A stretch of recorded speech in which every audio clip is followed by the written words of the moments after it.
Yo, bro, I'm sitting here just relaxing, right? Chilling.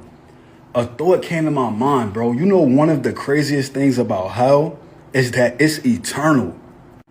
It's no do-overs. It's no second chances. It's no trying to get it again. It's forever. So this is why right now you got to make sure you have a relationship with Jesus Christ, number one, and working out your salvation with fear and trembling. Because the worst part about it was be thinking that you saved and do not inherit the kingdom of God, bro. When I was just thinking about that, it made me want to repent now. It made me just think like, dang, eternity. I don't want to make a temporary decision and mess up my eternity. So get right with Jesus Christ today, bro.